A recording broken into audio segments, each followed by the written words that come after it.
So we're back. I'm here with Aaron Mate. And guess what's happening? Joe Biden is sending tanks to Ukraine. And today I'm announcing that the United States will be sending 31 Abrams tanks to Ukraine, the equivalent of 1 Ukrainian battalion. Secretary Austin has recommended this step because it will enhance the Ukraine's capacity to defend its territory and achieve its strategic objectives. Okay, now, it's not true. None of that is true. Those tanks are not going to even help. They're easily blown up by the missiles that rebels can have. They're horrible. So, and I could show you the video, but they would demonetize of how easy it is to blow up one of those tanks, because there's videos You're not allowed to show a video of that? They would, if it killed someone, I can't show it or something. So here's the United States has announced it will spend $400 million to send 31 Abrams tanks to Ukraine for Russia to blow up, because that's all it is.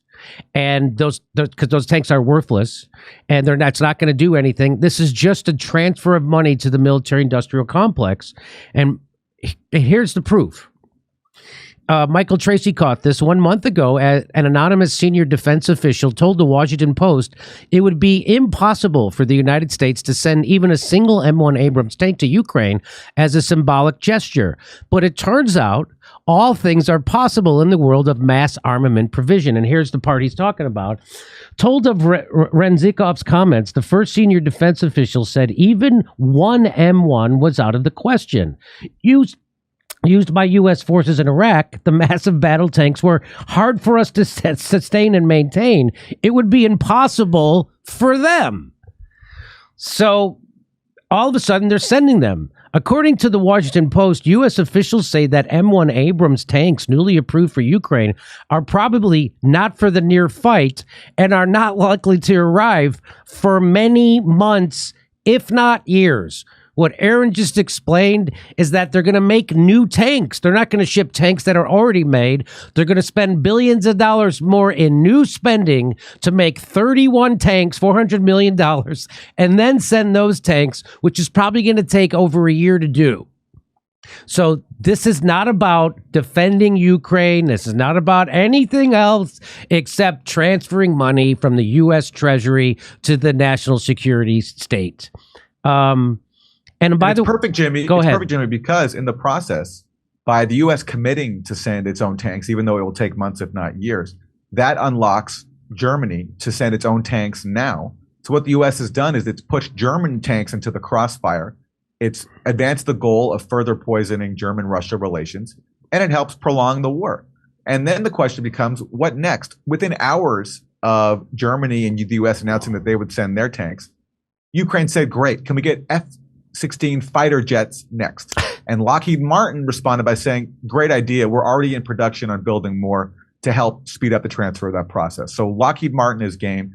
And this is a part of an escalation ladder where, as you pointed out, the U.S. previously said it was impossible to send even one M1 tank. A month later, it's very possible. They're sending 31. And what's next? Are we going to send fighter jets next? It's all a scam, too. That's the thing you have to understand. The Ukraine war is a scam, and it's about us breaking off Russia from the European economy. It's about keeping Germany away from Russia's cheap fossil fuel. And so that we can then, the United States fossil fuel companies can sell liquefied natural gas to Europe and get some of that market. This is all what's happening, right? But what's actually happening is the exact opposite.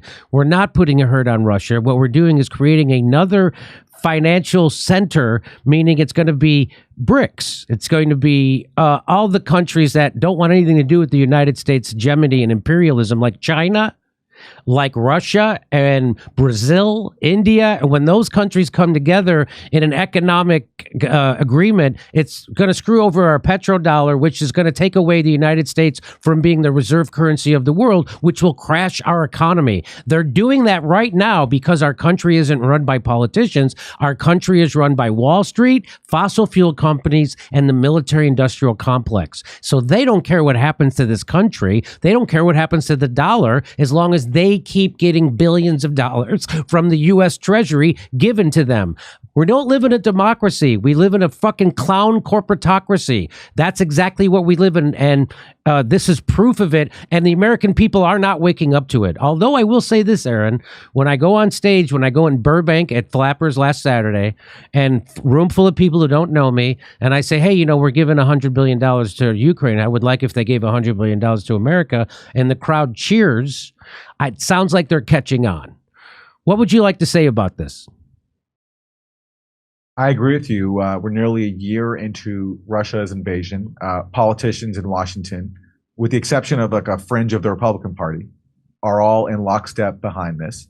And the country, obviously, recently there was, and you covered this, about how a record number of Americans are reporting that they have to delay healthcare because they can't afford it. 4 out of 10. Right? And so 4 out of 10. So people are seeing this, and then they're seeing their elected members of Congress, including progressives who claim to care about Medicare for all and working people, all voting in unison for a disastrous neocon proxy war that is bleeding Ukraine, it's bleeding Russia, and it's fueling a global food crisis, and it's raising every single day the threat of a disastrous nuclear confrontation.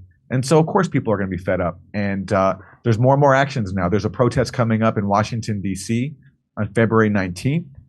Against the war, where a lot of people who we know who've been on the Jimmy Dore show are going to be there. I'll be there. And you'll be there. So, people are waking up. And remember, before the Iraq war, hundreds of thousands of people were taken to the streets. So the capacity in this country is there. There's just such an elaborate propaganda effort in our media to fool people and to deprive them of the basic facts. But, people can recognize now that these same institutions can't be trusted, and they're waking up. Well, Aaron, I personally just want to make sure Ukraine has enough tanks before I get my colonoscopy. Hey, we're doing live stand-up comedy in Los Angeles, Tempe, Arizona, Palm Springs, Milwaukee, Minneapolis, Nashville, Northampton, Massachusetts, and a lot more places. Go to jimmydore.com for a link for tickets and become a premium member while you're there. You get access to all of our stuff. See you then.